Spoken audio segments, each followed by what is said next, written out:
بسم اللہ الرحمن الرحیم نحمده ونستعینه ونستغفره ونؤمن به ونتوکل علیہ ونعوذ باللہ من شرور انفسنا ومن سیئات اعمالنا من يهده الله فلا مضل له ومن يضلل فلا هادي له اشهد ان لا اله الا الله وحده لا شريك له واشهد ان محمدا عبده ورسوله ارسله بالحق بشيرا ونذيرا وداعيا الى الله باذنه وسراجا منيرا اما بعد فان خير الحديث كتاب الله وخير الهدي هدي محمد صلى الله عليه وسلم وشر الامور محدثاتها وكل محدثة بدعة وكل بدعة ضلالة وكل ضلالة في النار او كما قال عليه الصلاة والسلام. أيها المسلمون والمسلمات، قال الله عز وجل في كتابه الكريم: أعوذ بالله السميع العليم من الشيطان الرجيم، بسم الله الرحمن الرحيم. يا أيها الذين آمنوا اتقوا الله حق تقاته ولا تموتن إلا وأنتم مسلمون. وقال الله عز وجل: يا أيها الذين آمنوا اتقوا الله وقولوا قولا سديدا يصلح لكم أعمالكم ويغفر لكم ذنوبكم ومن يطع الله ورسوله فقد فاز فوزا عظيما. وعن النبي صلى الله عليه وسلم قال: لا يؤمن أحدكم حتى أكون أحب إليه ووالده وولده والناس أجمعين. صدق اللہ العظیم وصدق رسولہ النبی الکریم. محترم خواتین و حضرات، گزشتہ جمعہ ہم نے سورہ توبہ کی آیات کی روشنی میں مساجد اللہ کی مسجدوں کا کیا مقام ہے اللہ کی نظر میں، اور ان مسجدوں کے لیے اللہ کے نبی صلی اللہ علیہ وسلم نے اپنی امت کو کیا اسوہ اور کیا ہدایات اور اصول عطا کیے ہیں. گزشتہ ہفتے ہم نے بات یہاں تک سن لی تھی کہ اللہ تعالیٰ نے یہ بات صاف فرما دی، واضح فرما دی کہ کسی بھی مشرک کا یہ کام نہیں ہو سکتا کہ وہ اللہ کے گھر کو آباد کرے. کعبۃ اللہ کی متولی کون تھے؟ آپ صلی اللہ علیہ وسلم کی بعثت سے پہلے بھی، بعثت کے بعد بھی، فتح مکہ سے پہلے تک اس اللہ کے گھر کی جو ساری مسجدوں کی ماں ہے، ساری بستیوں کی ماں ہے، ام القریٰ ہے، ام المساجد ہے، مسجد حرام. اس کے متولی کون تھے؟ کفار قریش، مشرکین مکہ. اب اللہ تعالیٰ نے اپنے نبی کے ذریعے اس گھر کو پاک کروایا. پوری 23 برس کی جو جد و جہد ہے اس کا ایک عظیم مقصد یہ ہے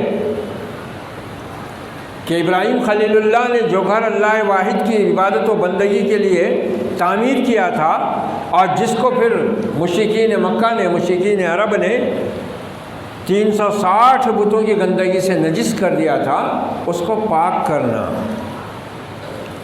اور وہ آپ صلی اللہ علیہ وسلم کے ہاتھوں پاک ہوا.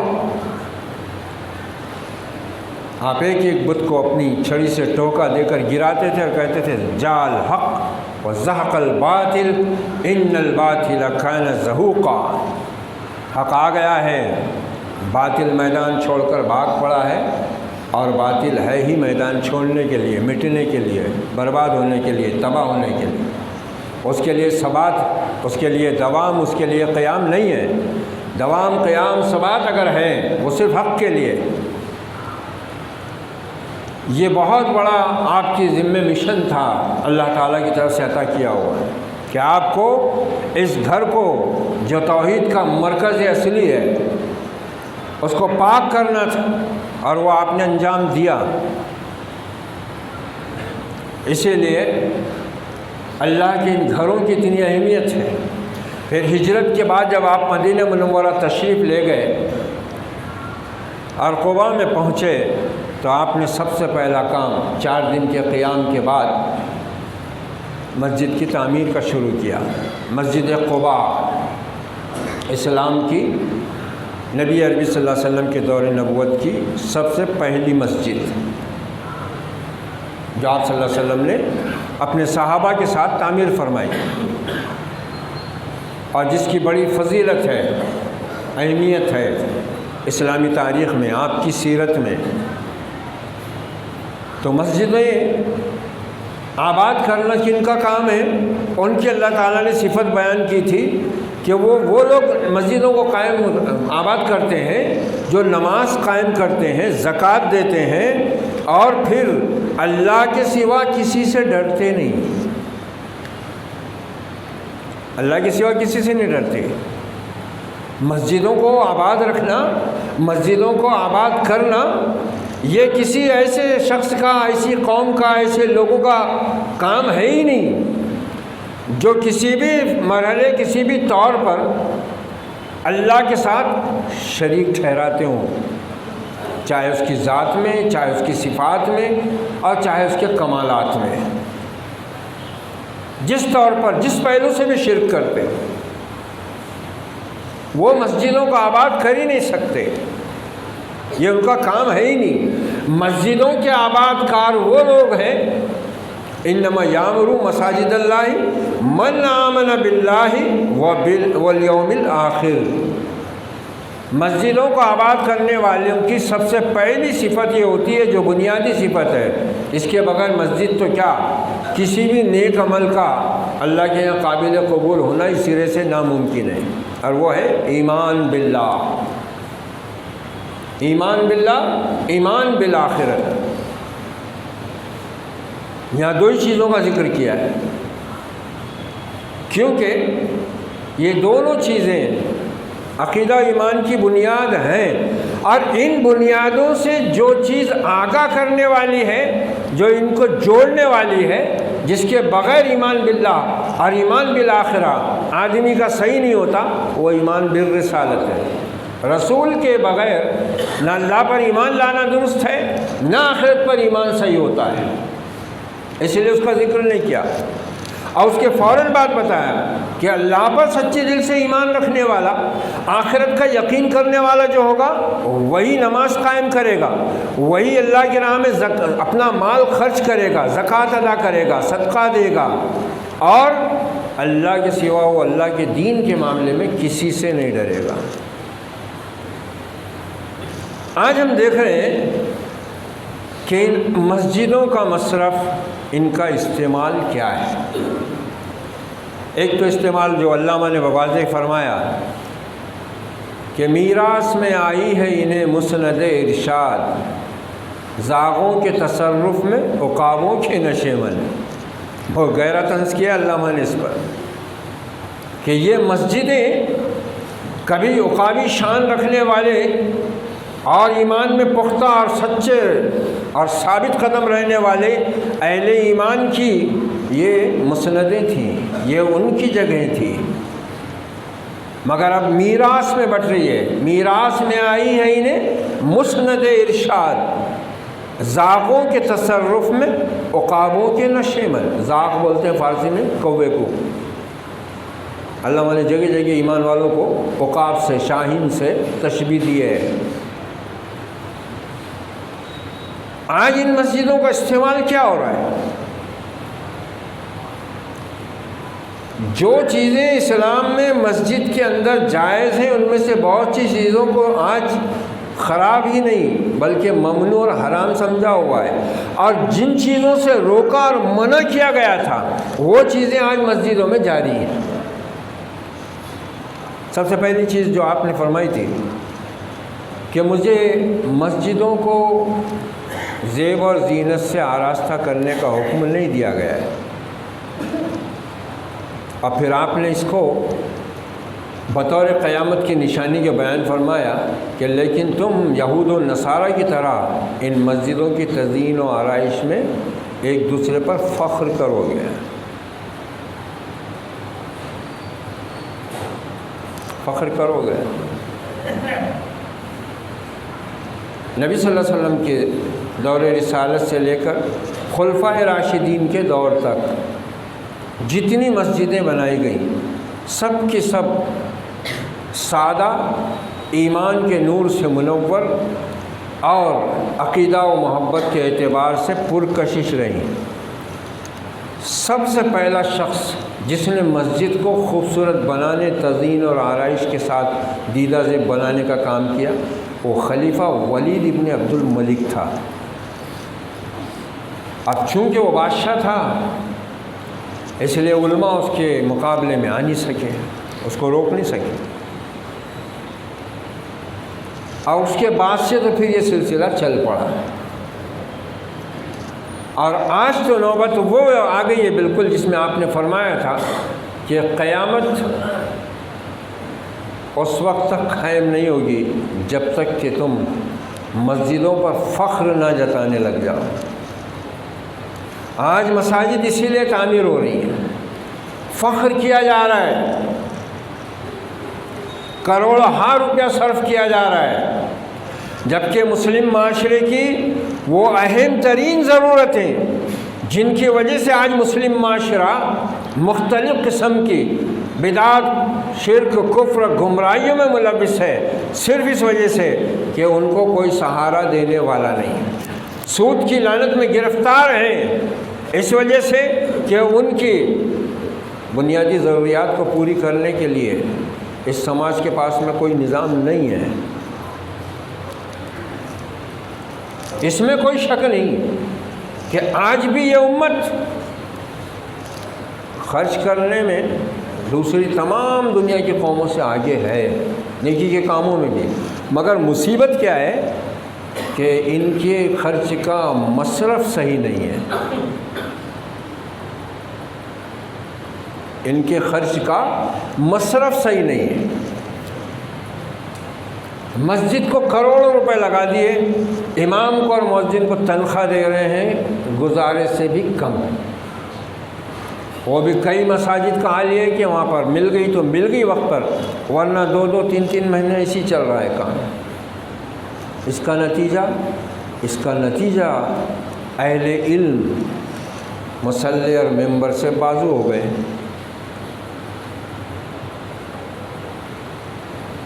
اور نتیجتاً کام چلانے کے لیے بس دیکھ لیا کہ بھائی اس کو چند صورتیں یاد ہے، نماز وغیرہ پڑھا سکتا، اور بچوں کو قاعدہ بھی پڑھانے کی اہلیت ہے، چلو رکھ لو، کم قیمت میں کام نکل جائے گا۔ اس طرح علم دین کی اور مسجدوں کی قدر و قیمت گھٹتی چلی گئی۔ اب مسجد کا امام اور مؤذن یہ قوم کے غلام ہیں،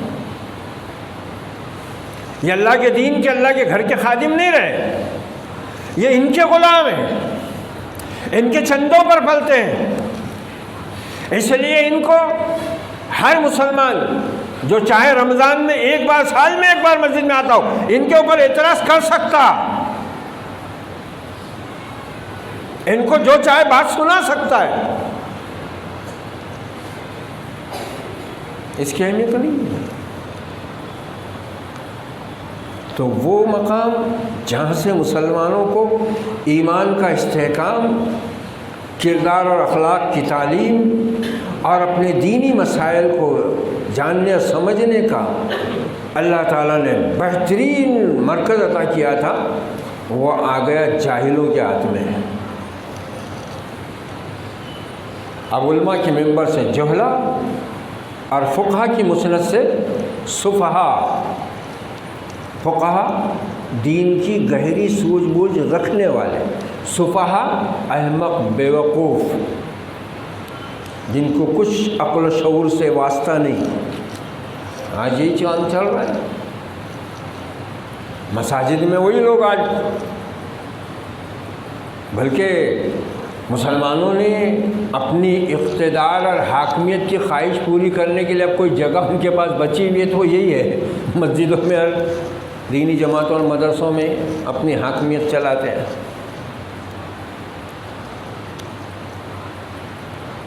اپنی حاکمیت چلاتے ہیں، جبکہ یہ مسجدیں مسلمانوں کی زندگی میں سب کچھ ہیں، سب کچھ ہیں، ان کے ہر مسئلے کا تعلق اللہ کے ان گھروں سے جڑا ہوا ہے۔ محمد الرسول اللہ صلی اللہ علیہ وسلم نے، خلفائے راشدین نے ان مساجد کو جن مقاصد اور جن چیزوں کے لیے استعمال کیا ہے وہ تاریخ گواہ ہے اس پر۔ یہ مسلمانوں کے اتحاد کا مرکز ہے، یہ مسلمانوں کی کتاب و سنت کی روشنی میں تمام مسائل کے حل کا مرکز ہے۔ مہاراج تو یہ میراث میں بڑھ گئی ہے۔ آج یہ لوگوں کی اپنی متولی جو ہے ان کی میراث ہے۔ یہ متولی کون؟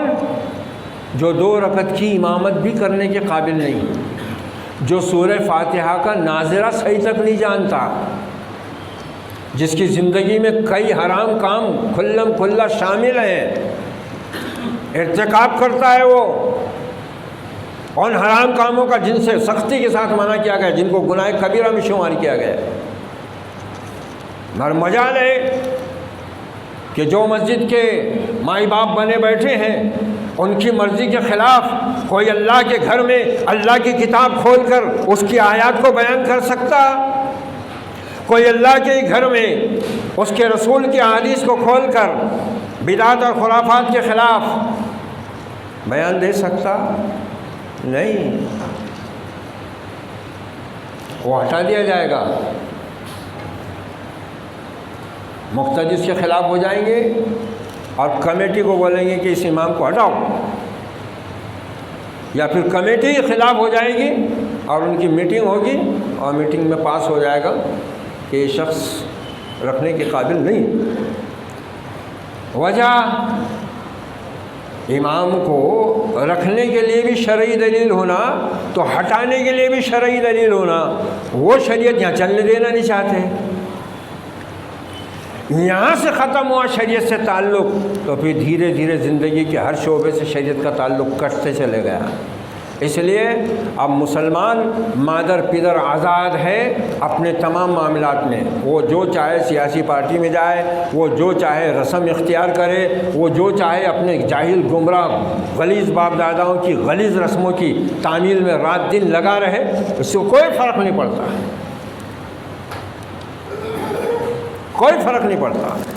جبکہ ان مسجدوں سے ہر وہ کام انجام دیا جاتا تھا جس میں اہل ایمان کا نفع دنیا کا اور آخرت کا مضمر ہوتا تھا، ہر اس کام کو اس مسجد سے روکنے کی تدبیریں کی جاتی تھیں، کہیں طاقت کے ذریعے اور کہیں بیانات کے ذریعے اور کہیں انفرادی اصلاح کی کوشش کے ذریعے، اور معاشرہ بالکل سدھر جاتا، سدھر گیا، تاریخ گواہ ہے۔ اسی مرکز سے، یہ مرکز مسلمانوں کا، مگر اس کا کیا حال ہوا؟ آگے جو آیات آ رہی ہیں اس میں اللہ تعالیٰ نے ایک بات تو واضح کر دی تھی، اجعلتم سقایۃ الحاج و عمارۃ المسجد الحرام کمن آمن باللہ والیوم الآخر وجاہد فی سبیل اللہ لا یستوون عند اللہ واللہ لا یہدی القوم الظالمین۔ میرے گھر کے متولی بن کر اگر تم نے حاجیوں کو پانی پلا دیا یا مسجد حرام کی عمارت میں کچھ تم نے روپیہ پیسہ لگا کر اس کی تعمیر کر دی، تو کیا تم یہ سمجھتے ہو کہ اس سے تمہارا سارا کام حل ہو جائے گا اور اس سے تمہارا رب بھی جو اس گھر کا رب ہے وہ خوش ہو جائے گا؟ اور تمہارا یہ کام کیا اس شخص کے جیسا ہوگا جو ایمان لایا اللہ پر، آخرت کے دن پر، اور اس نے اللہ کی راہ میں جہاد کیا؟ اب یہاں سے بہت اہم آیات شروع ہوتی ہیں، اس پر تو ہم انشاءاللہ آگے کسی خطبے میں آگے اس بیان کو بڑھائیں گے۔ اب ایک سلسلہ جو یہ سورہ توبہ ہے، اس میں آگے جو سلسلہ چل رہا ہے، اب اس کے بعد یہ بتایا اللہ تعالیٰ نے کہ مسجدوں کو آباد کرنے والے لوگ کون؟ نماز قائم کرنے والے، زکوٰۃ دینے والے، اللہ کے سوا کسی سے نہ ڈرنے والے۔ صرف مسجدوں کو رنگ روغن کر دینا، چٹائیاں بچھا دینا، اس میں کچھ روپیہ دے کے اس میں کچھ تعمیری کام میں حصہ لے لینا، یہ کوئی بہت بڑی دینداری، بہت بڑے ایمان اور عقیدے کی بات نہیں ہے، بلکہ اللہ پر ایمان میں آدمی سچا ہو، آخرت پر یقین میں مخلص ہو، اور پھر اللہ کے سوا کسی سے نہ ڈرے اور اللہ کے گھر کو آباد رکھے۔ دیکھ لو آج ان مسجدوں کو آباد کرنے والے کون ہیں؟ کیا بول رہی ہے یہ آیت؟ مسجدوں کو آباد کرنے والے لوگ وہ ہیں جو ایمان لائے اللہ پر، آخرت پر، اب جو جمعے کو آ رہے وہ صرف جمعے کے دن ہی ایمان لاتے ہیں کہ صبح اٹھنے کے بعد اللہ پر اور آخرت کے دن پر؟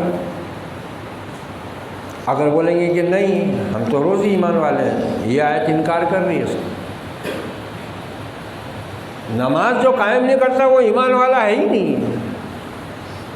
اسی لیے آپ صلی اللہ علیہ وسلم نے نماز کو مومن اور کافر کی تفریق کا ذریعہ بتا دیا۔ فرق ہی یہ ہے ایک مومن اور ایک کافر میں، ظاہری فرق دنیا میں، مومن نماز پڑھتا ہے، کافر نماز نہیں پڑھتا۔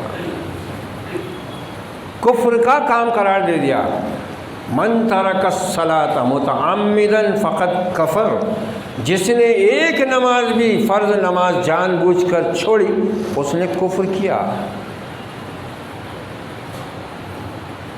یہی وجہ ہے کہ نہ ہم پر قرآن کی آیات کا اثر ہوتا ہے نہ احادیث کا اثر ہوتا ہے، کیونکہ ان چیزوں کا اثر اسی وقت کوئی انسان قبول کرتا ہے، کسی کا دل قبول کرتا ہے جب اس دل میں ایمان موجود ہو، آخرت کا یقین موجود ہو۔ دیکھ لو مسجدیں کیسی ویران ہیں، جبکہ ملک کن حالات سے گزر رہا ہے۔ آج اس ملک میں ہماری امت کن حالات سے گزر رہی ہے، دیکھ لو۔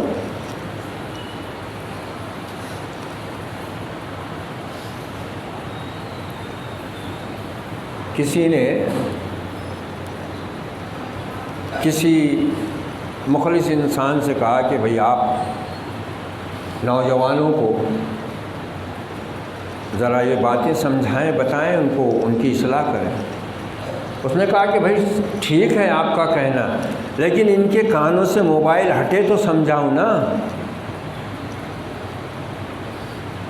ان کے کانوں کو تو موبائل نے بند کر رکھا ہوا ہے، یہ کہاں یہ آواز سننے کو تیار ہیں۔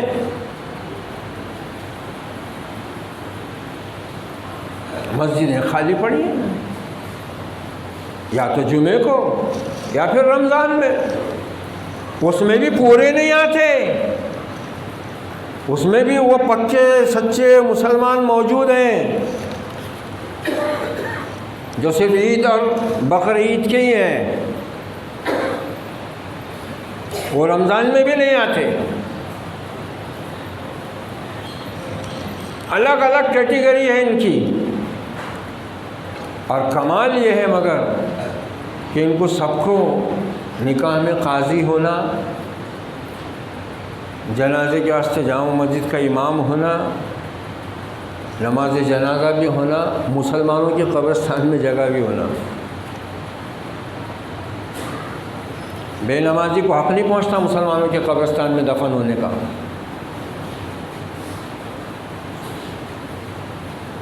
اتنی اس کی وعید ہے سخت، بے نمازی انتہائی منحوس انسان ہوتا ہے،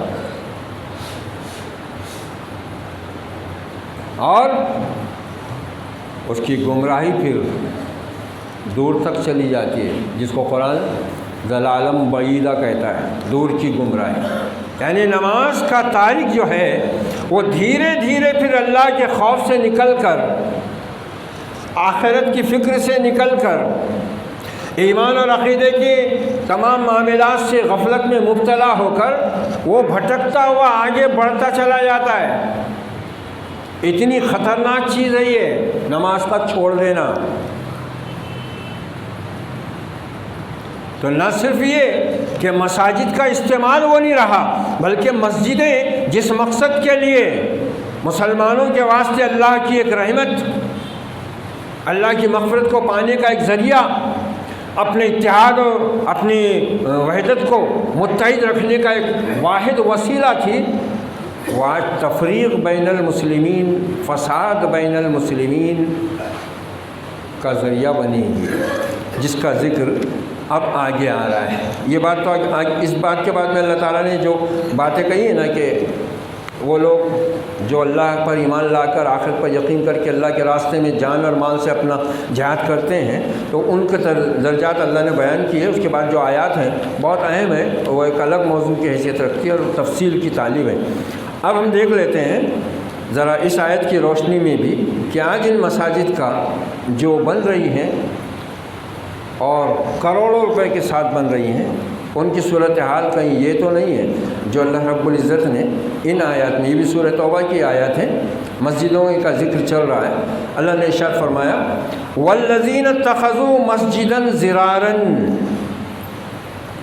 جن لوگوں نے مسجد ضرار، کیا یہ مسجد ضرار؟ یہ آج بھی مدینہ منورہ میں وہ میدان اور کچھ جلی ہوئی باقیات آج بھی موجود ہیں اس کی۔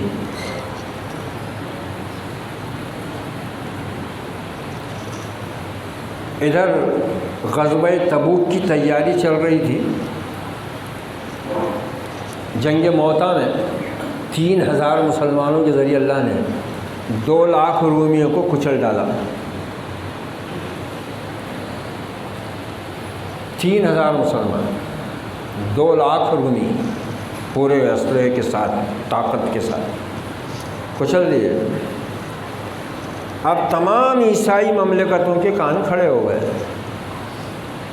فتح مکہ کے بعد عربوں کا تو زور ختم ہی ہو گیا، اب ان کی طرف سے تو کسی بڑی جنگی تیاری کی کوئی تصور ہی ختم ہو گیا۔ اب یہ عیسائی اور یہود، ان کا گٹھ جوڑ آ رہا تھا۔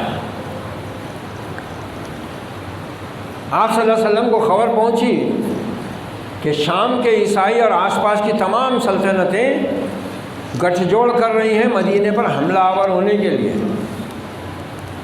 آپ نے بھی ادھر تیاری شروع کر دی۔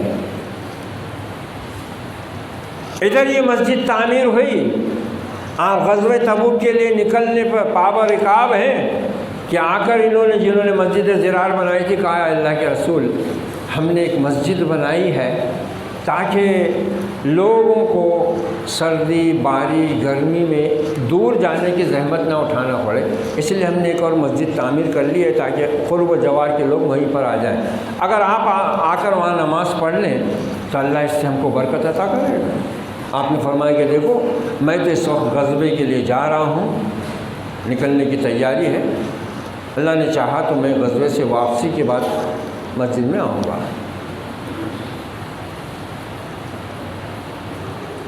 ہر مسجد تھوڑی ہوتی ہے، مسجد صرف وہ ہوتی ہے جس میں اللہ کے سوا کسی کو پکارا نہیں جاتا، جس میں نماز پڑھنے والے اس کو قائم رکھتے ہیں، آباد رکھتے ہیں، اور جس میں نماز پڑھنے والے ایمان رکھنے والے اللہ کے راستے میں رات دن اپنی جان و مال سے جہاد میں مصروف رہتے ہیں اور اللہ کے سوا کسی سے ڈرتے نہیں، وہ مسجد ہوتی ہے۔ ورنہ مسجد تو یہی تھی جس کا ذکر قرآن میں کیا ہے اللہ نے۔ اب آپ صلی اللہ علیہ وسلم غزوہ تبوک کے لیے روانہ ہو گئے اور ان کی درخواست پینڈنگ میں پڑ گئی۔ آپ نے وعدہ لے لیا کہ میں واپسی میں آ کر نماز پڑھاؤں گا اس مسجد میں۔ مدینہ سے ابھی آپ 1 دن کی مسافت پر ہی تھے، ابھی 1 دن اور لگتا تھا آپ کو مدینہ پہنچنے کا کہ جبرائیل یہ آیات لے کر نازل ہو گئے کہ کہیں آپ اپنے وعدے کے مطابق اس مسجد میں نماز پڑھنے کے لیے نہ کھڑے ہو جائیں۔ یہ مسجد اصل میں منافقین نے بنائی تھی، اور بنائی تھی اپنے سردار عبداللہ ابن ابی ابن سلول کے ٹھکانے کے لیے کہ یہاں بیٹھ کر ہم آزادی سے اپنی منافقت کو انجام دے سکیں گے۔ اللہ کے رسول سے جھوٹ اس لیے کہا گیا کہ آپ صلی اللہ علیہ وسلم ان کے جھوٹ پر مطلع تھے نہیں، اور جھوٹ اس لیے کہا گیا آپ کی کریم النفسی، آپ کی فیاضی، آپ کی رحم دلی سے وہ آگاہ تھے کہ آپ کسی کی درخواست کو آخری حد تک ٹالنے سے گریز کرتے تھے، درخواست سائل کی آپ قبول کرتے ہی تھے۔ تو انہوں نے یہ بہانہ بنایا کہ ہم تاکہ لوگوں کو سخت سردی، اندھیرے میں، بارش میں، دھوپ میں زیادہ دور نہ جانا پڑے اللہ کے رسول، اس لیے ہم نے مسجد بنائی ہے، اگر آپ آ کر اس میں نماز پڑھ لیں گے تو اس میں خیر و برکت آ جائے گی اور لوگ بھی پھر اس میں آ کر نماز پڑھنے لگیں گے۔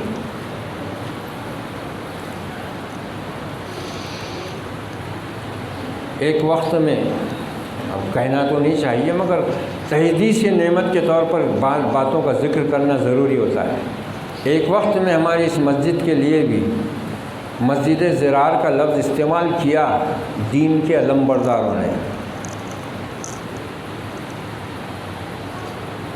مگر الحمدللہ اللہ نے اس مسجد کو کتاب و سنت اور دعوت توحید کا مرکز بنا دیا۔ یہ اللہ کا فضل ہے، ذالک فضل اللہ یؤتیہ من یشاء، اللہ کا فضل ہے، جس کو چاہتا ہے دیتا ہے۔ نیت میں اخلاص ہونا چاہیے، دین اللہ کے لیے خاص ہونا چاہیے۔ الا للہ الدین الخالص۔ یہاں مسجد تعمیر ہوئی ہے، اس کو قرآن خود مسجد کہہ رہا ہے، والذین اتخذوا مسجدا، جن لوگوں نے مسجد بنائی مگر کائی کے لیے زرارن، ضد پر، کس کے؟ سچے اہل ایمان کی ضد پر، وکفرن، اور کفر پر، وتفریقا بین المؤمنین، اور ایمان والوں میں پھوٹ اور تفریق اور انتشار پیدا کرنے کے لیے مسلمانوں ذرا دیکھو اور جانچو اور غور کرو کہ آج یہ مسجدیں کیا انہی کاموں کے لیے استعمال نہیں ہو رہی ہیں؟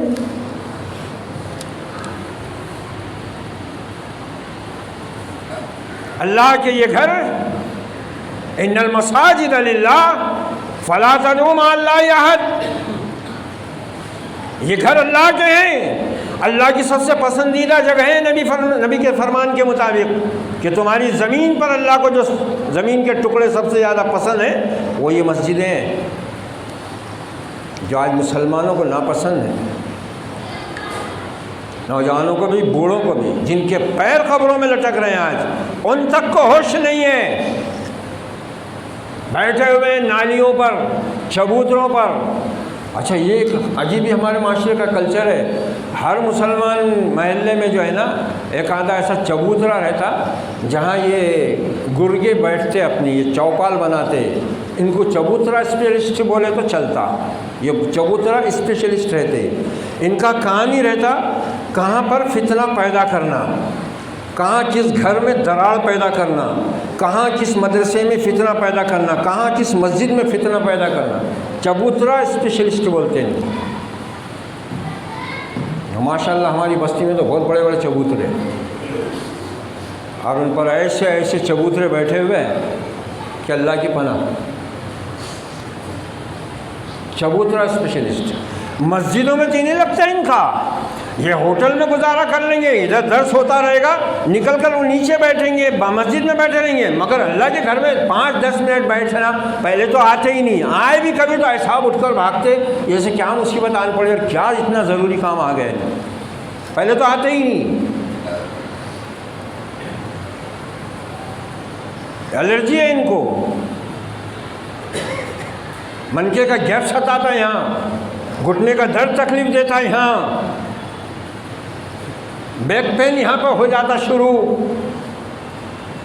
چکر یہاں شروع ہو جاتے، آنکھوں میں اندھیری یہاں آنے لگ جاتی، پیر سن ہو جاتے یہاں بیٹھے بیٹھے، کیا صورتحال ہے۔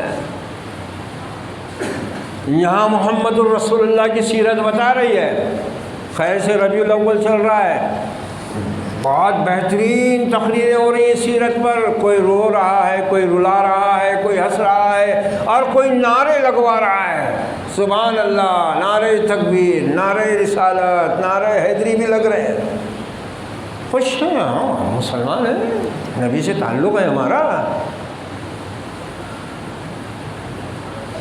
باپ دادا مسلمان تھے، ہم مسلمان ہیں، کسی کی مجال ہے ہم کو ٹوک دیں، ہمارے ایمان پر شک کرے، کس مجال ہے۔ اسی لیے عالموں کو رکھنا نہیں مسجد میں، یہ فتنے پھیلاتے ہیں قرآن سنت کا نام لے کر، ایسے کو رکھو جو فاتحہ دینے بھی آ جائے، چھلے کی کھیر بھی پی لے، عید میلاد النبی کا پراٹھا بھی کھا لے، شب برات کا حلوہ بھی چکھ لے، دعائیں بھی دے دے، جو پیٹ میں درد کی دعا پڑھ کر دے دے، جو تعویذ دے دے بھوتوں کو بھگانے کا، سر درد کو ختم کرنے کا، بانجھ عورت کو بچہ دینے کا بھی تعویذ اس کے پاس ہے،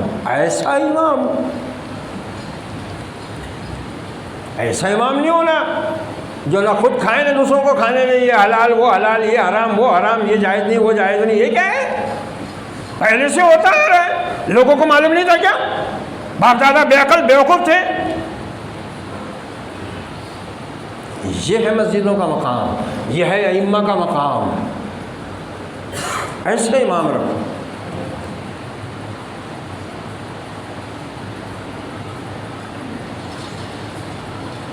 تو نے پوچھی ہے امامت کی حقیقت مجھ سے علامہ، تو نے پوچھی ہے امامت کی حقیقت مجھ سے، حق تجھے میری طرح صاحب اسرار کرے، ہے وہی تیرے زمانے کا امام برحق جو تجھے حاضر و موجود سے بیزار کرے، دے کے احساس زیاں تیرا لہو گرما دے۔ وہ امام نہیں ہے، امام وہ ہونا جو مسجد کمیٹی کا مطیع و فرما بردار ہو، متولی صاحب کا غلام ہو، اور چاپلوسی تو مسلمانوں کا وتیرہ بنا ہوا ہے۔ اب کفر اور شرک کی چاپلوسی کرنے میں ہم کو غیرت نہیں آ رہی تو بھلا کہ کسی اور کی چاپلوسی میں ہم کو کیا آر ہو سکتا ہے بھائی؟ یہ ہے صورتحال، یہ مسجدیں، یہ مسجدوں کے امام، یہ مسجدوں کے ممبر، یہ ایمان والوں کی زندگی کی روح اور جان کی طرح اپنا مقام رکھتی ہیں۔ ان کے ایمان کی جان یہیں سے جڑی ہوئی ہے، ان کے دین کی روح یہیں سے جڑی ہوئی ہے۔ علامہ نے شکوہ کیا اللہ سے، کیا سب تو اپنے منکروں کافروں کو دے رہا، مسلمانوں پہ تو بجلیاں ہی گر رہی ہیں، ہم پہ وہ پہلے کی جیسے تیرے الطاف و عنایات ہے ہی نہیں۔ اس کے بہت سے جواب بھی علامہ نے دیے کما حق، اس میں یہ بند دیکھو کیسا ہے، جا کے ہوتے ہیں مساجد میں سفارات و غریب، زحمت روزہ جو کرتے ہیں گوارا تو غریب، جا کے ہوتے ہیں مساجد میں سفارات و غریب، زحمت روزہ جو کرتے ہیں گوارا تو غریب، عمرہ نشہ دولت میں غافل ہم سے۔ کیونکہ امیروں کو تو اپنے مستقبل کے منصوبے بنانے اور اپنی دولت کی ریل پیل کو آگے بڑھانے اور ننانوں کے پھیر سے ان کو فرصت ہی نہیں ہے۔ عمرہ نشہ دولت میں غافل ہم سے، زندہ ہے ملت بیضا غربا کے دم سے۔ علامہ کی ایک بڑی پیاری اصطلاح اس امت کے لیے، ملت بیضا، سفید ملت، روشن ملت، علامہ نے نکالی یہ اصطلاح ملت بیضا۔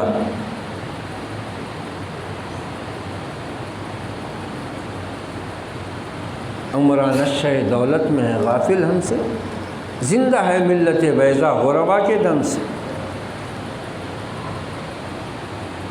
تو پھر یہ صورتحال ہے۔ اور حضرت اکبر نے تو اور بھی خطرناک ایک شعر میں سارا ہی کام کر دیا انہوں نے۔ اسلام کی رونق کا کیا حال کہے تم سے، کونسل میں بہت سید، مسجد میں فقط جمن۔ عجیب صورت، یہ لفظ سید اور جمن جو ہے نا، یہ قوم کے سید قوم کے لیے نہیں استعمال ہوا ہے۔ مطلب یہ ہے کہ تم اس سیاست میں دیکھو، سیاسی پارٹیوں میں دیکھو، پارلیمنٹ میں دیکھو، مسلمانوں کے سارے امیر زادے، خان، مغل، پٹھان، بیگ، سید، سب شیخ وہاں ملیں گے۔ مسجدوں میں کون ہے؟ وہ کلو، للو، جمن، بھکو، بھٹن، گلابو۔ یہ کیا خطرناک، حضرت اکبر کا شعر بہت خطرناک ہے۔ اسلام کی رونق کا کیا حال کہیں تم سے، کونسل میں بہت سید، مسجد میں فقط جمن۔ وہ خطرناک، میں اس کی تشریح نہیں کر سکتا، یہ شعر اتنا خطرناک ہے۔ یہ جو لفظ دو ہے نا سید اور جمن، اس میں سارا کھیل ہے شعر کا۔ یہ ہے مساجد کا حال، یہ ہے ان مسجدوں کا حال۔ جن لوگوں نے مسجد بنائی ضد پر، کفر پر، پھوٹ ڈالنے کے لیے مومنین میں، وَإِرْصَادًا لِمَنْ حَارَبَ اللَّهَ وَرَسُولَهُ مِنْ قَبْلُ، اور اس شخص کو پناہ گاہ دینے کے لیے جو اللہ اس کے رسول سے جنگ میں لگا ہوا ہے پہلے ہی سے، اور وہ قسمیں کھائیں گے کہ ہم نے تو یہ بھلائی چاہی تھی، اور اللہ گواہ ہے کہ وہ جھوٹے ہیں۔ آج بھی مسجدیں بن رہی ہیں، کیا کام ہو رہا ہے؟ کیا کام ہو رہا ہے ان مسجدوں میں؟ کیا ملت کو تباہ و برباد کرنے کے مشورے نہیں ہوتے؟ کیا اللہ کے دین کا کام کرنے والوں کو کفر کی سان پر چڑھانے کی تیاریاں نہیں کرتے؟ کیا رسول اللہ کی سنتوں کو اختیار کرنے والوں کے خلاف علم بغاوت بلند کرنے کے لیے ان گھروں کا استعمال نہیں ہوتا؟ یہ مسجدیں اللہ کی تھیں، ان لوگوں کو آباد کرنا تھا جو ایمان لائے اللہ پر، آخرت کے دن پر نماز قائم کرتے، زکوٰۃ دیتے ہیں، اللہ کے سوا کسی سے نہیں ڈرتے۔ ان مسجدوں میں آج اہل ایمان کی انتشار، اختلاف، تفریق بین المومنین اور پھر کفر و ضلالت کے فتووں کے لیے ان گھروں کا استعمال ہو رہا ہے۔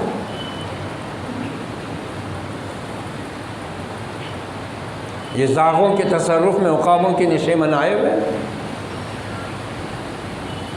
یہ مسجد زرار لا تقم فیہ ابدا، آپ کو مدینہ پہنچنے سے پہلے ہی حکم دے دیا گیا نہ کھڑا ہونا اس میں کبھی، لا تقم، نہ کھڑا ہو، یہ واحد کا صیغہ ہے، اس کا ترجمہ یہی ہوگا، لیکن چونکہ خطاب نبی سے ہے اس لیے ہم اس کو ادب کے دائرے میں جب بولیں گے تو بولیں گے آپ کھڑے نہ ہوں اے نبی صلی اللہ علیہ وسلم اس میں کبھی۔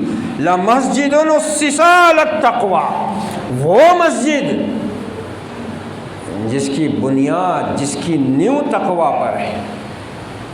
لَمَسْجِدٌ أُسِّسَ عَلَى التَّقْوَىٰ مِنْ أَوَّلِ يَوْمٍ أَحَقٌّ أَن تَقُومَ فِيهِ، وہ مسجد جس کی بنیاد ہی تقویٰ پر رکھی گئی ہے، پہلے ہی دن سے آپ کو اس میں کھڑا ہونا زیادہ حق ہے۔ وہ مسجد زیادہ حق والی ہے اس کے لیے کہ آپ اس میں نماز کے لیے کھڑے ہوں۔ فیہ رجال یحبون ان یتطہروا واللہ یحب المطہرین، اس میں ایسے نئے لوگ ہیں نبی جو خوب پاک صاف رہتے ہیں اور اللہ پاک صاف رہنے والوں کو پسند کرتا ہے۔ یہ انصار کی تعریف ہو رہی ہے یہاں۔ اب اس میں ائمہ کا کہنا ہے کہ لَمَسْجِدٌ أُسِّسَ عَلَى التَّقْوَىٰ، البتہ وہ مسجد جس کی بنیاد تقویٰ پر رکھی گئی ہے، اس سے مراد بعض کہتے ہیں کہ مسجد نبوی ہے اور بعض کے نزدیک اس سے مراد مسجد قباء ہے۔ دونوں بھی مسجدیں اس کا مصداق ہے، دونوں کی بنیاد محمد الرسول اللہ صلی اللہ علیہ وسلم نے رکھی ہے اور ان کی اپنی ایک فضیلت ہے۔ حضرت عبداللہ ابن زبیر رضی اللہ عنہ بیان فرماتے ہیں کہ اللہ کے رسول نے ارشاد فرمایا میری اس مسجد یعنی مسجد نبی میں علی صاحب الصلاۃ والسلام، میری اس مسجد میں نماز پڑھنے کا ثواب دوسری مساجد کے مقابلے میں 1000 گنا زیادہ ہے، سوائے مسجد حرام کے۔ کیا فرما رہے ہیں آپ؟ میری مسجد میں نماز پڑھنے کا ثواب دیگر مساجد میں نماز پڑھنے کے مقابلے میں 1000 گنا زیادہ ہے، سوائے مسجد حرام کے کہ اس میں نماز پڑھنے کا ثواب میری مسجد میں 100 بار نماز پڑھنے سے افضل ہے، یعنی 1,00,000۔ مسجد حرام میں نماز پڑھنے کا ثواب 1,00,000 نماز کے برابر، ایک نماز کا ثواب، اور مسجد نبی میں ایک نماز کا ثواب دوسری مسجدوں کے بالمقابل 1000 نمازوں کے ثواب کے برابر۔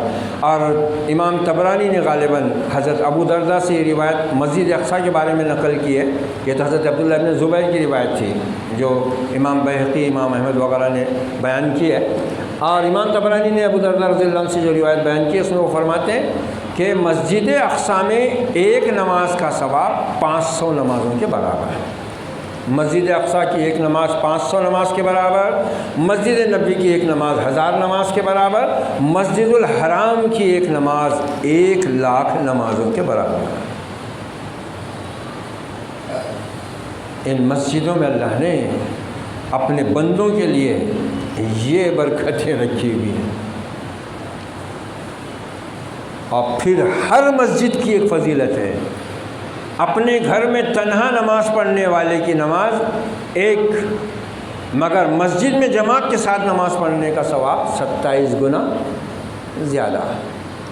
یہ مسجدیں، یہ خیر و برکت کے مرکز، جہاں اللہ کی رحمت کا نزول ہوتا ہے، جہاں اللہ اپنے ذکر کو سننا پسند کرتا ہے۔ اس سے ہمیں کوئی لگاؤ، کوئی دلچسپی نہیں رہی۔ جتنی دلچسپی اور لگاؤ کے ساتھ ہمارے نوجوان، ادھیڑ عمر کے بزرگ بھی کرکٹ کا میچ دیکھتے ہیں نا موبائل پر، ٹی وی پر، اس کا اگر 1% بھی یہ دلچسپی اللہ کے ذکر سے پیدا کر لینا، انشاءاللہ زندگی میں انقلاب آ جائے گا۔ جس لگن اور لگاؤ اور یکسوئی اور توجہ کے ساتھ دیکھتے ہیں نا اسکرین پر کرکٹ کا میچ یا ڈرامے، اگر اس کا 1% حصہ بھی دلچسپی کا قرآن کے پڑھنے، اللہ کے ذکر کرنے، اللہ کے گھر میں بیٹھنے آنے، اس کے اندر اللہ کے نبی پر درود بھیجنے میں لگ جائے نا، زندگی میں انشاءاللہ انقلاب آ جائے گا۔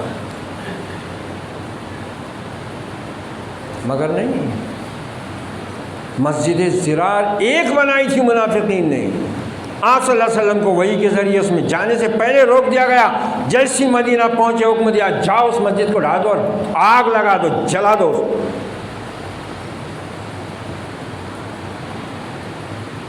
وہ ایک مسجد بنی تھی جو آباد بھی ہوئی نہیں، ہونے سے پہلے اس کو ڈھا بھی دیا گیا، نبی کے حکم سے اس کو جلا دیا گیا۔ آج تک جلے ہوئے کے نشان بھی موجود ہیں وہاں، جہاں یہ منافقین نے مسجد زرار بنائی تھی۔ آج تو ہر بستی میں کئی مساجد زرار ہیں بھائی۔ مسجد زرار کس کو بولیں گے؟ جہاں پر اس کی نشانی کیا بتائی اللہ نے کہ اور جنہوں نے بنائی ایک مسجد ضد پر، ایک تو جو مسجد ضد پر بنے کسی کی، اللہ کا گھر اللہ کے لیے بننا چاہیے نا، چاہے کوئی بھی عمل ہو، کوئی عبادت کا عمل ہو، کوئی نیک عمل ہو، اگر وہ اخلاص کی بنیاد پر صرف اللہ کے لیے نہیں ہے تو وہ تو ویسے بھی باطل ہے، مردود ہے، اس کا کوئی اجر تو ملنا دور، الٹا وبال جان بننا ہے، جیسا ان کے لیے بنی۔ اللہ نے فرمایا کہ ان کے دلوں میں یہ چیز جو ہے نا کھٹکتی رہے گی، جنہوں نے یہ مسجد بنائی نا ضد پر، اور پھر دوسری نشانی کیا؟ کفر پر۔ یعنی اس مسجد کا مقصد بنانے کا کیا تھا؟ اللہ کی عبادت، مومنین کو راحت اور اسلام کو تقویت پہنچانا نہیں، بلکہ وہ تو اس کو اس بات کا مرکز بنانا چاہتے تھے کہ ان کے اپنے مزاج کے جتنے لوگ ہیں ان کو وہاں آزادی کے ساتھ بیٹھ کر منصوبہ بندی کرنے کا موقع ملے۔ اس لیے تو اللہ نے فرمایا ہے وَمَنْ أَظْلَمُ مِمَّنْ مَنَعَ مَسَاجِدَ اللَّهِ، اس شخص سے بڑھ کر ظالم اور کون ہوگا جو اللہ کی مسجدوں سے لوگوں کو روکے، منع کرے۔ نہیں یہ پابندیاں اہل ایمان ہی کو مسجدوں میں آنے سے پابندیاں لگی نہیں ہیں کیا؟ ہے پابندیاں، بورڈ لگے ہوئے باقاعدہ بہت سی مساجد میں تو جگہ جگہ نام لکھ کے یہاں فلاں کا فلاں کا فلاں کا فلاں کا داخلہ ممنوع ہے، اگر کوئی پایا گیا تو انجام کا ذمہ دار خود ہوگا۔ کہیں لکھا ہوتا ہے کہ اس کے خلاف سخت کارروائی کی جائے گی، اللہ کے گھر میں داخل ہونے والے کے خلاف سخت کارروائی کی جائے گی۔ یہ تفریق بین المسلمین، یہ مسجد زرار نہیں تو اللہ کی مسجد ہے یہ۔ ہاں ان میں جو کام ممنوع ہے وہ کیا ہے؟ ان میں دنیا داری کی باتیں کرنا، ان کو تجارت کا ذریعہ بنانا، یہ ایسے کام ممنوع ہے، تو وہ کام تو الحمدللہ بہت باقاعدگی سے ہو رہے۔ مسجد زرار جو ضد پر بنی ہو، جس کے اندر کفر کی حمایت اور تائید کا شائبہ پایا جاتا ہو، وہ تفریقاً بین المومنین، اور وہ مسجد مسلمانوں کے درمیان تفریق کا، انتشار کا، اختلاف کا ذریعہ اور سبب بنے، وہ مسجد ضرار ہے، اور اس میں جانا مومن کے لیے ممنوع ہے، اور اگر طاقت ہو تو ایسی مسجدوں کو ڈھا دینے کا حکم ہے۔ یہ ہے اللہ کے گھروں کی اہمیت، یہ ہے ہماری زندگی میں اس کی اہمیت۔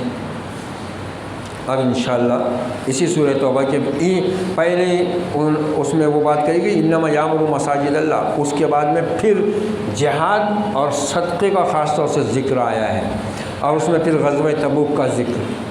تو یہ سب جو ہے یہ جڑا ہوا ہے۔ دیکھو آپ غزوہ تبوک کے لیے نکل رہے تھے کہاں سے؟ مسجد نبوی سے۔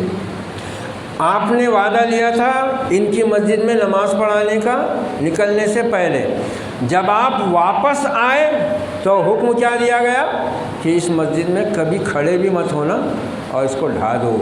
آپ نے ڈھانے اور جلانے کا حکم دیا۔ گئے تھے مسجد سے، آئے مسجد ہی میں، اور حکم ملا مدینے میں داخل ہونے سے پہلے مسجد کے بارے میں۔ تو یہ مسجد ہماری 24 گھنٹے کی زندگی سے جڑی ہوئی ہے، مگر اس کا تعلق صحیح نہیں جڑا ہوا ہے۔ ایک تو اس کو ہم صحیح کریں اور اللہ کی ان مسجدوں کو اللہ کے ذکر سے آباد کریں، اور ان حالات میں اور زیادہ ضروری ہو گیا ہے۔ کتنے افسوس کا مقام، اتنی بدترین صورتحال سے ہم یہاں گزر رہے ہیں، لیکن اس کے باوجود بھی ہم کو اللہ کے گھروں کی طرف آنے، اللہ کے دین کی طرف پلٹنے کی توفیق نہیں مل رہی ہے۔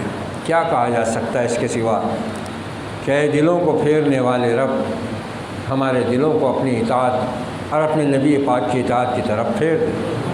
یا مقلب القلوب ثبت قلوبنا علی دینک، یا مصرف القلوب صرف قلوبنا الی طاعتک و الی طاعت رسولک، ربنا لا تزغ قلوبنا بعد اذ هديتنا وهب لنا من لدنك رحمة انك انت الوهاب، اللهم ارحمنا بالقرآن العظيم ونفعنا ورفعنا بالآيات والذكر الحكيم واجعله لنا حجة يا رب العالمين، رب اغفر وارحم وانت خير الراحمين، وصلى الله على النبي وعلى آله وأصحابه أجمعين والعاقبة للمتقين، والسلام عليكم ورحمة الله وبركاته۔